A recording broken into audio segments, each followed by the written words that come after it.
અને ઈશ્વરની મહેરબાની છે એટલે મારી અને તમારી મુલાકાત એ શક્ય બની છે. અહીં ઉપસ્થિત સ્નેહીજનો, વડીલો, ભાઈઓ, બહેનો તથા મારા વહાલા નાના બાળકોને હું હૃદયપૂર્વક અભિવંદન પાઠવું છું. સ્નેહ મિલન એટલે કે શું? સ્નેહ એટલે કે પ્રેમ અને મિલન એટલે કે મળવું. હવે જે આપણા છે એમની સાથે મળવું કે અજાણ્યા હોવા છતાં આપણા છે એમની સાથે પ્રેમ ગૂંથવા માટે મળવું. આજે તમે જોજો એક અલગ જ ઉત્સાહ જોવા મળશે, કારણ કે ગામની બહેનો, ફઈઓ અને દીકરીઓને તમામને નિમંત્રણ પાઠવવામાં આવ્યું છે. તેથી તેમની જૂની સહેલીઓને મળવાની ઈચ્છા હશે અને ઉત્સાહ પણ હશે. પરંતુ આવો જેમને વિચાર આવ્યો એવા આપણા કમિટી મેમ્બર્સને છૂટક નહીં પરંતુ જથ્થાબંધ તાળીઓથી વધાવીશું આપણે. જસાધાર ગીર ગામનો આ સ્નેહ મિલન એ શા માટે યોજવામાં આવેલું છે એ કાન ખોલી દિમાગની લાઈટો ખુલ્લી રાખી સાંભળી લેજો. જસાધાર ગીર ગામનું આ સ્નેહ મિલન એ શા માટે યોજવામાં આવેલું છે? જસાધાર ગીર ગામ એ આપણા સૌની જન્મભૂમિ છે. તેને છોડીને આપણે સુરતને આપણે આપણી કર્મભૂમિ બનાવી છે. કોઈ પોતાની બુદ્ધિના આધારે, કોઈ પોતાની શક્તિના આધારે, કોઈ પોતાના મહેનતના આધારે ખૂબ પૈસા બનાવ્યા, ગાડીઓ લીધી, મકાનો બનાવ્યા. પરંતુ આજે પણ જસાધાર ગીર ગામનો એ યુવાન 12-35 ગાળામાં 10x10 ની ખોળીની અંદર રહે છે, અને એ પણ કેવા પતરાવાળા મકાનની અંદર. એ યુવાનના ઘરે તમે જાઓ અને શેટી નીચેથી ગેસ કાઢો તો તેમનો ગેસ રૂમ બની જાય છે. ક્યારેક કોઈક મહેમાન આવે અને 2 આસેનિયા પાથરી દો તો તેમનો ગેસ્ટ રૂમ બની જાય છે. ક્યારેક કોઈક વ્યક્તિ તેમની ઘરે આવે અને 2 પતરંગા પાથરી દો તો તેમનો લિવિંગ રૂમ થઈ જાય છે. અને આ જ રૂમમાં સાંજે ગાડલું પાથરો તો તેમનો બેડરૂમ બની જાય છે. મિત્રો, બેડરૂમ બની જાય છે. આ યુવાનના ઘરે શિક્ષણનો પ્રશ્ન આવે, આરોગ્યનો પ્રશ્ન આવે અને દીકરી વળાવવાનો પ્રશ્ન આવે ત્યારે આ સમસ્ત વડીલો, કમિટી મેમ્બર્સો ખંભેથી ખંભો મિલાવીને ઉભા રહે કે આ પ્રશ્ન, આ મુશ્કેલી એ તારી નહીં, આ પ્રશ્ન, આ મુશ્કેલી એ અમારી છે.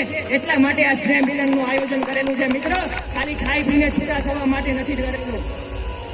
એકમાં ધારે ને તો બાળકનું ભવિષ્ય બદલી શકે એટલા માટે આ સ્નેહ મિલનનું આયોજન કરેલું છે.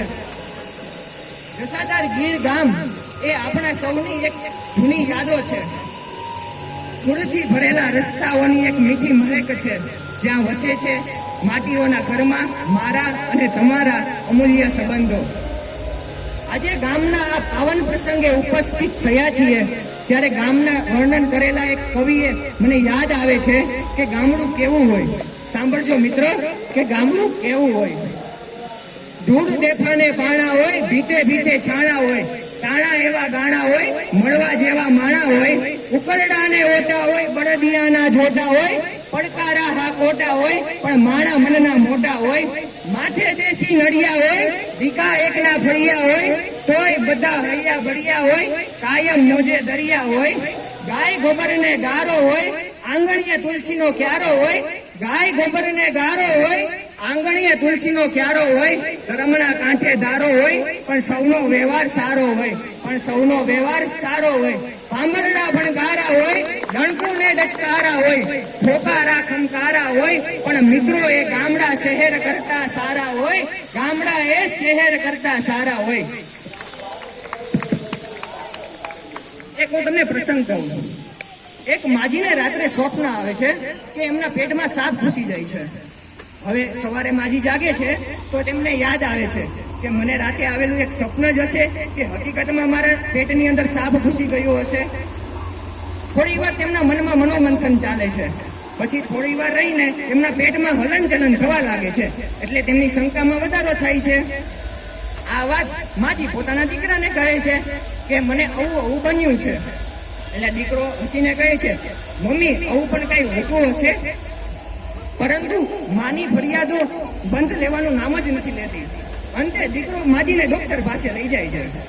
ડોક્ટરે એમનું ચેકઅપ કરે છે, એક્સરે પડાવે છે, તમામ જે સારવાર થતી હતી તે બધી જ કરે છે. અંતે ડોક્ટર માજીને કહે પણ છે કે માજી, તમારા પેટમાં કશું જ નથી, તમે જરા પણ ચિંતા ન કરો. તેમ છતાં માજીના મનમાં શંકા દૂર થતી જ નથી અને મનમાં મનોમંથન ચાલે જ છે કે મારા પેટમાં સાપ છે. આ ફરિયાદો બંધ થવાનું નામ જ નથી લેતી. અંતે તેમના દીકરાએ એક મિત્ર ડોક્ટર પાસે જાય છે અને તમામ ઘટનાઓનું વર્ણન તેમને કહે છે. તેથી મિત્ર ડોક્ટર તેમને કહે છે કે આપણે માજીનું એક નકલી ઓપરેશન કરીએ. હવે માજીનું નકલી ઓપરેશન કરીએ તેની સાથે સાથે તેમને વિટામિનની ગોળી આપી દેશું અને એક ડબ્બીમાં પૂરીને એક સાપ આપી દેશું રબડનો. આમ ચાલે છે અને જેવી રીતે તેમને વાત કરી એવી જ રીતના નકલી ઓપરેશન કરે છે.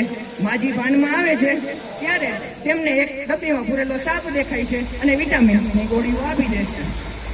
હવે આ બધું ઘટના થઈ ત્યારે માજીને એમ થયું કે હાશ, કોઈક તો એવો ડોક્ટર મળ્યો જેમને મારા પેટમાંથી સાપ કાઢ્યો. હવે આ જ ઘટનાને સાંજે દીકરાનો દીકરો ટિફિન લેવા માજીને આવે છે. હવે દીકરાનો દીકરો ટિફિન લેવા માજીને આવે છે ત્યારે દીકરો માજીને કહે છે કે બા, મેં તો એવું પણ સાંભળ્યું છે કે સાપને નાના નાના બચ્ચા પણ હોય. હવે ફરીથી માજીના મનમાં એ મનોમંથન ચાલવા લાગ્યું અને પેટમાં હલનચલન થવા લાગ્યું. હવે જો આપણી સમસ્યા નિશ્ચિત હોય, અનુકૂળ હોય તો તેમનું ઈલાજ થઈ શકે, પરંતુ આપણે પણ ક્યાંક અવાજ ભ્રમ સાથે જીવી રહ્યા છીએ અને અવાજ ભ્રમ સાથે મરી રહ્યા છીએ. અને ક્યાંક તો એવા ભ્રમ સાથે લોકો જીવી રહ્યા છે જે આ જિંદગી ભર દુઃખ નથી થવાનો છતાં પણ આખી જિંદગી દુઃખી થાય છે. અને બેને વાત કરી તેમ કે બીજો એવો ભ્રમ કે લોકો વ્યસન કરીને એમ કહે છે કે મને કશું જ નહીં થાય.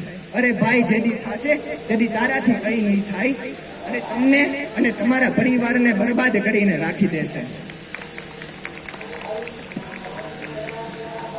એક યુવક એક બગીચામાં બાકડા પર બેઠો હતો. તેમની બાજુમાં એક બેગ પડી હતી.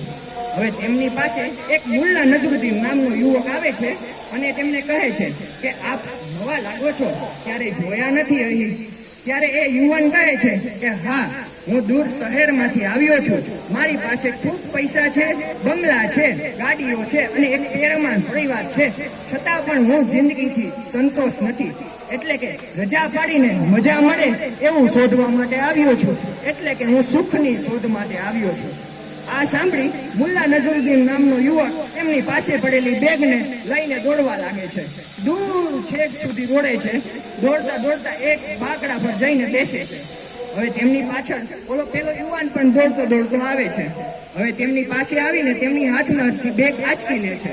હવે બેગ આંચકવાનો આનંદ તેમના ચહેરા પર દેખાતો હતો.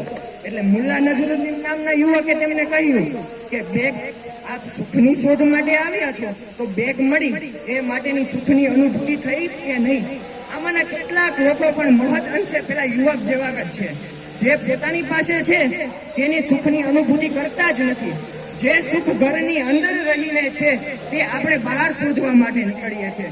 જેની સાથે આપણો લોહીનો સંબંધ છે, જેની સાથે આપણે જીવનની 24 કલાકો વિતાવીએ છીએ, જે મોકળાશ પરિવાર વચ્ચે રહીને છે તે આપણે બહાર શોધવા માટે નીકળીએ છીએ.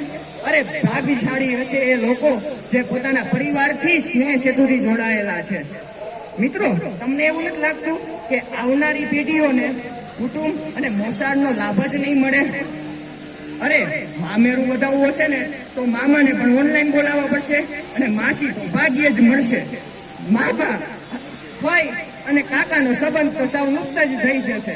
એટલે જ મિત્રો, 24 કલાક જેની સાથે જીવતા હોય, જીવનની બધી જ ખુશીઓ જ્યાં માણતા હોય, હસતા હોય, રડતા હોય, એ જ આપણું ઘર, એ જ આપણો પરિવાર છે.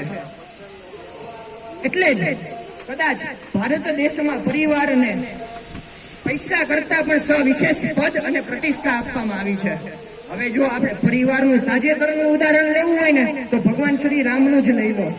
પિતાના કહેવાથી 14 વર્ષનો વનવાસ વિતાવ્યો. તેમની સાથે પતિના સુખ દુઃખમાં ભાગ લેવા સીતા માતા પણ વનવાસ રહ્યા. ભાઈની સેવા કરવા માટે લક્ષ્મણ પણ વનવાસ રહ્યા, પણ ભરતજીએ ઉર્મિલા સાથે કરેલો વિલાપ પણ ક્યાં ઓછો હતો. એટલે જ મિત્રો હું કહું છું, જ્યાં જ્યાં જતું કરવાની ભાવના હશે ત્યાં ત્યાં રામાયણનું નિર્માણ થશે. જ્યાં જ્યાં જતું કરવાની ભાવના હશે ત્યાં ત્યાં રામાયણનું નિર્માણ થશે. અને જ્યાં જ્યાં મારું મારું પડાવી લેવાની ભાવના હશે ને ત્યાં હંમેશા મહાભારતનું નિર્માણ થશે. ત્યાં હંમેશા મહાભારતનું નિર્માણ થશે. આ સંમેલન સમારોહ આપને શીખવે છે કે આપણા જીવનમાં સંબંધો એ કેટલી મોટી વસ્તુ છે.